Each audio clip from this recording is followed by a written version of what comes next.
Welcome to Inside Politics. I'm John King. Thanks for sharing your day with us. President Trump minutes away from a speech to a big labor union meeting here in Washington. Jobs and the economy is focus, we are told, and we'll take you there live when it happens. Also, a bit of breaking news out of the White House. The first White House reaction to a horrendous gas attack in Syria. We'll bring you those words in just a minute. Plus, a little bit of Trump-style bad cop, good cop on health care. The president threatens House conservatives, but the vice president meets them with a very different message. Let's make a deal. There is no deal in principle. There is a solid idea that was offered that, as we look at, we'll have to evaluate as it affects premiums. But I can tell you that the Vice President did a good job of articulating that, and we're certainly encouraged by the progress that we seem to be making. And the Senate poised to go nuclear, meaning here in Washington a dramatic rules change so Republicans can overcome Democratic opposition to President Trump's Supreme Court pick. Yeah, this is going to be very bad. Let me tell you what's going to happen. The judges are going to become more ideological because you don't have to reach across the aisle to get one vote any longer. So this is going to haunt the Senate. It's going to change the judiciary, and it's so unnecessary. With us to share their reporting and their insights, Margaret Talev of Bloomberg Politics, Matt Pfizer of the Boston Globe, Olivier Knox of Yahoo News, and CNN's Dana Bash. I want to just start with this warning to you. If you have children in the room, you might want to ask them to leave. These images we're about to show you are quite graphic. Fresh panic this morning in Syria over a suspected chemical weapons attack. At least 10 children and dozens more, men and women, killed when airstrikes pelted a city in that country's Idlib province. Human rights groups say the victims did not die from shrapnel. And in images escaping that war-torn country, you don't see the typical carnage we're used to seeing when bombs fall from the sky or gunfire. Innocents maimed and bleeding to death. No, that's not what we see. These pictures are horrible. Victims choked to death, poisoned, activists say, by a still unidentified toxic gas or chemical. Videos and pictures posted online show people struggling to breathe, collapsing where they stood. Others already laying motionless as emergency personnel tried to hose them down.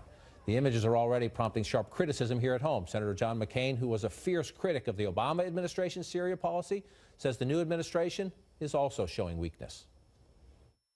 I'm sure they took note of what our Secretary of State said just the other day, that the Syrian people would be determining their own future themselves. That one of the more incredible statements I've ever heard, given the involvement of Hezbollah, of the Iranians, of the Russians, and of course the barrel bombing and precision strikes by Russian aircraft into hospitals in Aleppo. So I'm sure they're encouraged to know that the United States is withdrawing and seeking some kind of new arrangement with the Russians, and it is another disgraceful chapter in American history, and it was predictable. That's Senator John McCain on CNN this morning. We have not heard from President Trump on this heinous attack. We did just moments ago hear from his press secretary, Sean Spicer. Let me read you some of that. Today's chemical attack in Syria against innocent people, including women and children, is reprehensible and cannot be ignored by the civilized world. These heinous actions by the Bashar al-Assad regime are a consequence of the past administration's weakness in irresolution. He went on to talk about President Obama drawing the so-called red line. There is no question the Obama administration did draw a red line and then did not do much in Syria. But Donald Trump is the president of the United States now. Number one, you can look backwards and blame all you want. But what does this president do? I don't think I've heard him speak the word Syria since he became president. This past week, his UN ambassador, his Secretary of State have said our focus is not on getting Assad out of power. What do they do when these pictures? Right. And that's really not that this is about politics right now. This is a tragedy right now. But politically and in the U.S., the positioning is unfortunate for President Trump because his administration's entire attack was we're focusing on ISIS, not on getting Assad out. And this underscores why Assad is such a problem. This is what Assad does when the world focuses on ISIS and not getting Assad out. You've got to do more than one thing at a time. So in the sort of early statements, and Sean Spicer's briefing off camera today, but we're seeing the notes from this briefing, and he's saying that the position on Assad was not an issue of being comfortable with him, but a reflection of the political realities on the ground. And that may be true, but this is going to force at least a re-examination of the way the administration talks about it and perhaps a reexamination of what they're willing to do about it. The other thing is the first instinct is to point the finger somewhere else, you know, to the Obama administration, which no question they were muddled over how to handle Syria, how much to do in Syria. But, you know, Trump now has the White House, and he's not talking about, at least not yet, what the role should be for the United States. And they've sort of been soft on Assad, sort of saying that it's changing the U.S. policy on how we deal with Bashar al-Assad and keeping him in place. Yeah, look, the Obama administration failed. I don't even think Obama administration officials would dispute that with you. The president drew a red line, and then he looked at a menu of really bad options, and he wasn't willing to do things that other people said. John McCain at one point said, you know, send in deadly weapons, help the opposition more. Now we're 6 years later, but we're 75 days into a new administration, and whatever they inherited, whatever legitimate right they have to say, you know, we didn't start this or the problem's worse because of what we inherited, he's the president. What does he do? He is. And Margaret, you said this isn't about politics, and you're totally right. It's about policy. What is the policy? We don't have a clue what his policy is. And we certainly didn't get any more information from the White House this morning. You mentioned earlier in the green room, and I think this is a good point, the President of the United States had the microphone. He had lots and lots of cameras this morning talking to CEOs about a different topic, but that never stopped him before. He could have used the bully pulpit to stand up and say, this is wrong. Children, no matter where they are in the world, innocent civilians, men, women, and children alike, should not be gassed like this. And we have, even if he said we need to figure out how to do it, just to say that would signal to every ally in the world, every foe in the world, that at least he's engaged, he knows about it, he's interested in it. And it's a routine practice. Presidents have an event on one subject, something happens in the country or in the world, and they say, I'll get to what I'm here for in a minute, but I have something I need to say. President Trump did not do that this morning. He passed on that opportunity. We're going to see the president at the bottom of the hour. We'll see if he brings it up then after these comments by his press secretary. But Olivia, what strikes me is presidents have to pick. The presidency is about choices, sometimes awful, bad choices. But the president has been quite public, saying China must help us in North Korea or else we will act alone. We have not heard him saying Putin must help us in Syria or else we will finish the sentence. No, we haven't at all, actually. And what we've seen is a dramatic military escalation in the campaign against ISIS. You know, Marines waded ashore a few weeks ago in Syria. There's been a dramatic escalation on that score. The Trump administration has tried to keep some of that hidden. What we don't know now is whether that has actually complicated the picture on the ground. If you have American forces in the field in Syria, does that change how you respond to, say, something by Bashar Assad? I'm relatively okay with them looking backward and saying, well, hold on a second, this isn't actually our mess. We didn't start this. This isn't. But I am struck by the absence of any reference, at least in what you read, to Bashar Assad's patron, which is Vladimir Putin. Right, not at all here. He says, we do go back to what Sean Spicer said again, to his credit, reprehensible, cannot be ignored by the civilized world. These heinous actions by the Bashar al-Assad regime are a consequence, then he goes on to pass the blame, are a consequence of the past administration's weakness in a resolution. President Obama said in 2012 he would establish a red line.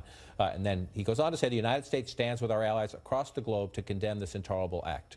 The question is, he's the press secretary, what do we hear from the president? And again, we lived this in the Obama administration. The choices here are all bad. There's no attitude among the American people, and there's no real option if Bashar Assad is in power to send American troops in there. There was talk early on in the Civil War about supporting the anti-Assad factions. Most of them have crumbled now. So there aren't great options, but we could at least hear some moral outrage from the President of the United States. Or where do you turn at a moment with Rex Tillerson not sort of having a very muscular role in the administration to having some sort of diplomacy, reaching out to these allies and trying to figure out sort of building a coalition to go up against what's happening in Syria, which is what John Kerry tried to do and you know, was unsuccessful. Yeah. Well, let's listen. I just want to get this down. Let's listen. Again, I don't believe the president, and if somebody please correct me if I'm wrong, I don't believe President Trump has addressed this issue at all in his first 75 days. His United Nations ambassador, who has sounded much more hawkish than the President of the United States has, did an interview with Martha Raddatz on ABC this Sunday, where number one, she said our focus is not on regime change anymore, essentially going public with what became pretty much the private position of the Obama administration. They couldn't figure out how to affect regime change. But listen here, she did have very tough words about the Syrian president. He is a war criminal. He has done terrible things to his own people. He has used chemical weapons on his own people.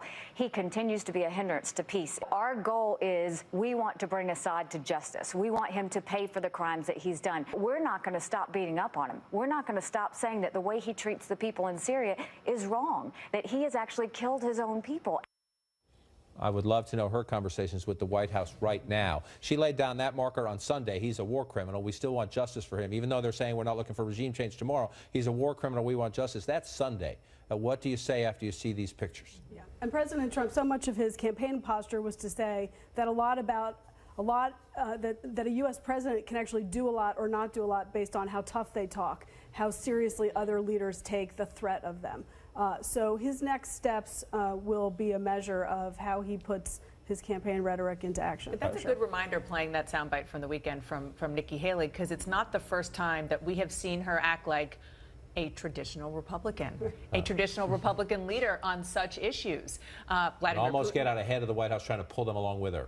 Exactly, exactly. And I know the first time she did this, I believe it was on Vladimir Putin, I was told from sources familiar with the conversations that she didn't just freelance. She did it, and she told the White House she was going to do that. I'm sure she did the same thing in this situation. She was put out by the White House on these shows, and obviously Syria was going to be a question that she was going to be asked. The question is whether or not she is going to pull anybody in the White House along based on those comments. Listen, a day after she said that, Sean Spicer from the podium said that Assad in power is the political reality, and they've made peace with the political reality. Said that again today. And Nikki Haley had herself said some rather soft things about Assad the previous week. So those Sunday show appearances, she might be, I don't think she's freelancing exactly, but I don't know how closely they're watching what she says from the United Nations. She has a horrible tragedy today to maybe help her make her case internally. As we go to break, I just want to say this is what the president said during the campaign. Assad is fighting ISIS. He's fighting ISIS. Russia's fighting ISIS. And Iran is fighting ISIS. We have to do one thing at a time. That was his emphasis during the campaign, trying to make a deal to fight ISIS. We'll see what the president says about this tragedy. We're not going to be overly gratuitous with these images, but they are horrible. They are reprehensible. We will see what we hear from the president. Up next, the spy novel playing out here in Washington unfurls a few more character twists.